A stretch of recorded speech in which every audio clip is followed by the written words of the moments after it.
Magandang balita, pasado na sa second reading ng Kamara ang House Bill No. 6614, isang panukalang magpapalawig sa estate tax amnesty program na inaasahang maghahatid ng ginhawa sa libo-libong pamilyang Pilipino.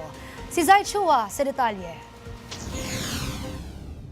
Lusot na sa ikalawang pagbasa ng plenaryo ng Kamara ang panukalang batas na layong pahabain ang extension ng tax amnesty. Sa bisa ng House Bill No. 6614 o Estate Tax Amnesty Extension, layunin ng panukalang tulungan ng pamilyang Pilipino na ayusin ang kanilang unpaid estate taxes at may proseso ang mga matagal nang minanang ari-arian ng walang penalty at mas magaan ang bayarin sa bungis at magbigay ng mga titulo sa mga minanang ari-arian. Sa ilalim ng HB 6614, palalawigin ang availment period hanggang December 31, 2028. Pinahihintulutan din ng batas na ito ang mga bayad na hulugan ng mga buwis sa ari-arian sa loob ng 2 taon na may minimum na paunang bayad na 25%.